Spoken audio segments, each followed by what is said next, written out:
Hello दोस्तों, कैसे हो आप लोग। एक बार फिर आपका रॉयल क्लासेस मेरिट में स्वागत है। तो कुछ इंपॉर्टेंट क्वेश्चन जो आपके सामने हैं। तो पहला क्वेश्चन देखिए, साइलेंट वैली की स्थिति किस राज्य में पाई जाती है। वेरी इंपॉर्टेंट क्वेश्चन है आपके लिए। साइलेंट वैली पूछा गया है और साइलेंट वैली की स्थिति किस राज्य में पाई जाती है ये आपको बताना है। साइलेंट वैली की स्थिति किस राज्य में पाई जाती है और ये राज्य हो जाएगा, आप नीचे की तरफ आओगे तो वो है आपका यानी कि केरल। और केरल और इसके साइड में जुड़ा हुआ आपका ये है आपका तमिलनाडु। ठीक है भाई। और यहीं पर क्या है, एक आपका अगर बात करते हैं तो यहाँ पर एक पहाड़ी है और उस पहाड़ी का नाम है नीलगिरी। क्या नाम है उसका? नीलगिरी। और नीलगिरी जो पहाड़ी है वो जो है आपका पश्चिम घाट और पूर्वी, ये आपका पश्चिम घाट हो गया इस साइड से, ये पश्चिम घाट है इस साइड का, और ये आपका पूर्वी घाट है। तो दोनों का मिलन स्थल हो जाता है आपका कौन सी पे? नीलगिरी की पहाड़ी पर। तो नीलगिरी की जो पहाड़ी है उस नीलगिरी की पहाड़ी में आपकी साइलेंट वैली की स्थिति पाई जाती है। और साइलेंट वैली किस राज्य में पूछा गया क्वेश्चन है, किस राज्य में? वो है आपका केरल। ठीक है ना, क्योंकि नीलगिरी की पहाड़ी 3 राज्यों में फैली हुई है। ठीक है ना, आपका 3 राज्यों में है, आपका केरल, कर्नाटक और तमिलनाडु के बॉर्डर, यानी कि तीनों राज्यों की जो स्थिति है, जहां पर ये मिलते हैं तीनों राज्य, उसकी जो सीमा पर ये तीनों राज्यों की सीमा फैली हुई है आपकी, यानी कि नीलगिरी पहाड़ी। और नीलगिरी की पहाड़ियों में पाई जाती है आपकी साइलेंट वैली। ठीक है ना, ये आपको याद करके रखना है। नेक्स्ट क्वेश्चन पे चलते हैं। नेक्स्ट क्वेश्चन देखिए क्या कहता है। भारत का सबसे बड़ा प्राकृतिक बंदरगाह कौन सा है? भारत का सबसे बड़ा प्राकृतिक बंदरगाह, अगर बात करते हैं सबसे बड़ा प्राकृतिक बंदरगाह पूछा गया, भारत का सबसे बड़ा प्राकृतिक बंदरगाह। ठीक है, तो यहाँ पर एक आपकी स्थिति पाई जाएगी ये महाराष्ट्र की, और इसमें है आपका यहाँ पर मुंबई। तो मुंबई बंदरगाह जो है भारत का सबसे बड़ा प्राकृतिक बंदरगाह है, ये आपको याद करके रखना। और ये जो है व्यस्तम बंदरगाह है। क्या है? एक सबसे व्यस्तम बंदरगाह भी है। ठीक है, तो इसका जो सही करेक्ट आंसर आपका कौन सा होगा, वो हो जाएगा आपका मुंबई। ठीक है भाई, तो दूसरे वाला ऑप्शन आपका इसमें राइट हो जाता है। नेक्स्ट क्वेश्चन में चलते हैं। नेक्स्ट क्वेश्चन देखिए, खिलाफत आंदोलन। एक क्वेश्चन आपके सामने, खिलाफत आंदोलन की शुरुआत किस स्थान से हुई, आपको बताना है। 4 ऑप्शन आपके पास में है। और खिलाफत आंदोलन किसके द्वारा, इसमें भाग लेने वाले कौन कौन थे? एक था आपका शौकत अली, एक थे आपके मोहम्मद अली। ठीक है ना, मोहम्मद अली, दोनों ही बंधु भाई थे। ये हुआ क्यों था, अगर होने का कारण पूछते हैं तो एक है आपकी टर्की। टर्की का सुल्तान था, कौन था? टर्की का सुल्तान। और टर्की का सुल्तान की अगर बात करते हैं तो टर्की का सुल्तान जो था उस टाइम पर क्या है, पूरे जो जितने भी वर्ल्ड में मुस्लिम रह रहे थे उनका जो है पूरा पूरा जो है खलीफा था। कहने का मतलब खलीफा के पद पर था। और वहां पर क्या अंग्रेजों ने क्या है उसे हटा दिया। ठीक है ना, और उसके कानून बनाने को मना कर दिया। पूरे पूरे जितने भी वर्ल्ड में मुसलमान थे सब उसके कानून को फॉलो करते थे। ठीक है ना, तो इसलिए क्या है वहां पर इसी को क्या है अंग्रेजों के खिलाफ एक आंदोलन चलाया गया भारत में, वो था खिलाफत आंदोलन। और खिलाफत आंदोलन में महात्मा गांधी भी जो है इसी में जुड़ गए थे। ठीक है ना, तो महात्मा गांधी के द्वारा खिलाफत आंदोलन की शुरुआत की गई। लेकिन क्या है इस आंदोलन में क्या है मुस्लिमों ने बढ़ चढ़कर हिस्सा लिया। जैसे क्या है वहां पर खलीफा का पद समाप्त हो गया, वैसे क्या खिलाफत आंदोलन भी भारत में समाप्त हो गया। ठीक है ना, तो ये खिलाफत आंदोलन की शुरुआत कहाँ से हुई थी? वो हुई थी आपकी लखनऊ से। दूसरे वाला ऑप्शन आपका इसमें राइट हो जाएगा। ठीक है भाई, चलने के अधिकार को लागू करने वाला पहला राज्य कौन सा बना है? चलने के अधिकार को, जो चलने का अधिकार बोला, चलना चाहिए, घूमना चाहिए, फिरना चाहिए, तो उसको लागू करने वाला पहला राज्य कौन सा बन गया? वो है आपका यानी कि पंजाब। ठीक है ना, इंपॉर्टेंट क्वेश्चन है एग्जाम के पर्पज से। ठीक है भाई, नेक्स्ट क्वेश्चन पे चलते हैं। नेक्स्ट क्वेश्चन देखिए क्या कहता है। भारत के श्रम शक्ति का कितना भाग कृषि में लगा हुआ है, ये आपको बताना है। भारत के श्रम शक्ति का कितना भाग कृषि में लगा हुआ है? 50%, 54%, 60% या 64%? ठीक है ना, अगर बात करते हैं तो जीडीपी का पुराने समय में काफी योगदान होता था। ठीक है ना, जीडीपी का जो कृषि का जो योगदान था जीडीपी में उस टाइम पर काफी योगदान था। ठीक है, फर्स्ट नंबर पर आते थे। ठीक है ना, प्रथम नंबर पर आती थी। लेकिन आज जो है जीडीपी में सबसे ज्यादा योगदान जो है किसका है? तृतीय क्षेत्र का है। तृतीय क्षेत्र की अगर बात करते हैं तो वो हो जाता है आपका सेवा वाला क्षेत्र। ठीक है ना, और सेवा में वो आपके आ जाते हैं, अगर बात की जाए जितनी भी हैं सेवाएं आ रही हैं, जो भी सेवाएं चल रही हैं, जैसे डिजिटल आप जो भी चला रहे हो, टीवी वगैरह जो भी चला रहे हो, फैन वगैरह आपके ऊपर घूम रहे हैं, ठीक है, होटल वगैरह चल रहे हैं, ये सारी सेवाओं की हैं। तो उसमें जो तो भारत के श्रम शक्ति का कितना भाग आज कृषि में लगा हुआ वो है आपका 54%, ठीक है ना। दूसरे वाला ऑप्शन आपका राइट हो जाता है। नेक्स्ट क्वेश्चन, भारत में किस प्रकार की बेरोजगारी सबसे अधिक पाई जाती है? चक्रीय बेरोजगारी, रचनात्मक बेरोजगारी, तकनीकी बेरोजगारी या संरचनात्मक बेरोजगारी? ठीक है भाई। अब आप क्या होगे कि चक्रीय बेरोजगारी क्या है, या रचनात्मक बेरोजगारी क्या, तकनीकी बेरोजगारी क्या, और संरचनात्मक बेरोजगारी क्या है। तो भारत में पूछ रहा है कि किस प्रकार की बेरोजगारी है, किस प्रकार की बेरोजगारी सबसे ज्यादा जो है भारत में पाई जाती है, उसका जो नाम है वो है आपकी संरचनात्मक बेरोजगारी, ठीक है ना। संरचनात्मक बेरोजगारी कैसी होती है? मान लिया कोई भी चीज है, कोई कंपनी है, और कंपनी में क्या है, उस कंपनी में बन रहे हैं स्कूटर, और स्कूटर क्या है, सभी वे क्या है स्कूटर खरीद लिए, और कुछ समय के बाद क्या है स्कूटर जो है पब्लिक ने लेना बंद कर दिया, और इसके स्थान पर आ गई क्या, कार बनाना शुरू कर दिया।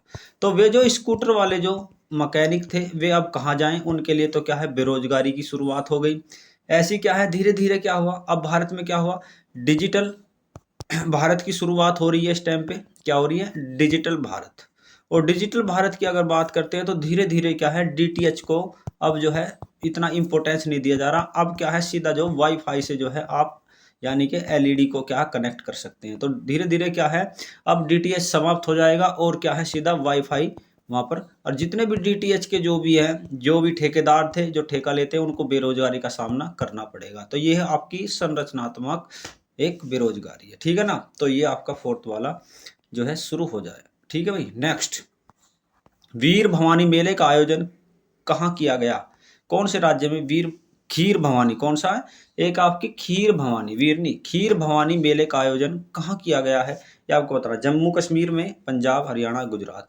तो ये लगता है एक ये क्या है खीर भवानी एक जो है मंदिर है, और उस मंदिर का जो है वहाँ पर पूजा पाठ की जाती है, और वहाँ पर क्या यानी कि मेले का आयोजन किया जाता है। और मेला जो है वो करता है कश्मीरी पंडितों के द्वारा लगाया जाता है, ठीक है। कश्मीरी पंडित इस जो है मंदिर को काफी मान्यता देते हैं, ठीक है भाई। तो जम्मू कश्मीर में इसका आयोजन किया गया। नेक्स्ट क्वेश्चन, पंचवर्षीय जो योजना है, मैं आपसे कहता हूं पंचवर्षीय योजना, यहां पर लिख देना पंचवर्षीय योजना। पंचवर्षीय योजना भारत में किसकी देन है? भारत में जो पंचवर्षीय योजना को लागू किया गया वो कहां से नकल करी, ये कहां से नकल की गई है, ये सबसे पहले किस देश से ली गई है, कहने का मतलब ये है। तो ये जो ली गई है वो है आपका रशिया यानी कि रूस, ठीक है भाई। तो दूसरे वाला ऑप्शन आपका इसमें ठीक हो जाता है। भारत का सर्वोच्च वीरता पुरस्कार कौन सा, ये आपको बताना है। भारत रत्न, परमवीर चक्र, शौर्य चक्र या महावीर चक्र? देखिए अगर बात करते हैं तो आपके जो है आपका इसमें परमवीर चक्र भी आपका, और जो दूसरा है आपका महावीर चक्र, ये क्या है, ये सर्वोच्च वीरता पुरस्कार है। लेकिन फर्स्ट नंबर किसका आ जाता है, परमवीर चक्र का आ जाएगा। किसका आ जाएगा, परमवीर चक्र का। तो दूसरे वाला ऑप्शन आपका इसमें राइट हो जाता है। किस राज्य की प्रति व्यक्ति आय सबसे अधिक है, ये आपको बताना है।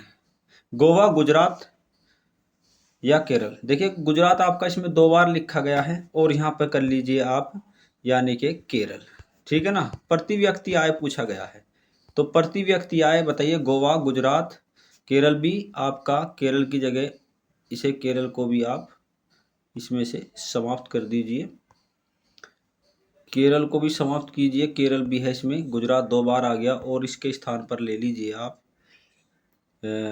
कर्नाटक, ठीक है भाई, कर्नाटक ले लीजिए। तो गोवा, गुजरात या कर्नाटक या केरल। तो सबसे किस राज्य की प्रति व्यक्ति आय सबसे अधिक है, वो है आपका गोवा। और गोवा की जो प्रति व्यक्ति आय है, ठीक है ना, वो भारत की प्रति व्यक्ति आय से, भारत यानी कि क्या है, भारत की प्रति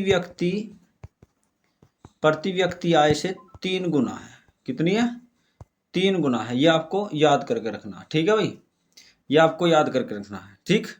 3 गुना है, और वो है आपका पहले वाला ऑप्शन आपका ठीक हो जाएगा। गोवा की सबसे प्रति व्यक्ति आय सबसे अधिक है, ठीक है। और इसमें से क्वेश्चन होता है कि प्रति व्यक्ति आय सबसे पहले, प्रति व्यक्ति आय जो सबसे पहले किसने, प्रति व्यक्ति आय के बारे में सबसे पहले किसने बताया था, वो था आपके दादा भाई नौरोजी, दादा भाई नौरोजी ने सबसे पहले 20 रुपये प्रति व्यक्ति आय मानी थी भारत की।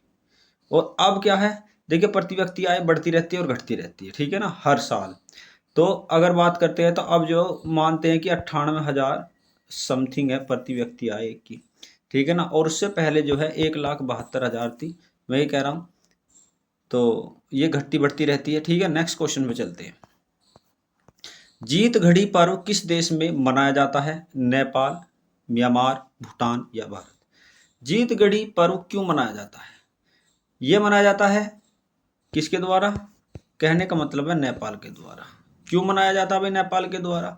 ये इसलिए अंग्रेजों को, जो अंग्रेजी कंपनी थी उस टाइम पे जब भारत में अंग्रेज आए थे, उन्होंने चढ़ाई कर दी थी नेपाल में, और नेपाल ने क्या, उस अंग्रेजी कंपनी को हरा दिया। उसी के हराने के उपलक्ष्य में एक पर्व मनाया जाता है, और उस पर्व का नाम है आपका जीत घड़ी पर्व, ठीक है। एक क्वेश्चन आता है कि नेपाल एक ऐसा भी कंट्री है जो किसी का गुलाम नहीं रहा, ठीक है ना, ये भी आपको याद करके रखना है, जो गुलाम किसी का गुलाम नहीं बना, ठीक है भाई।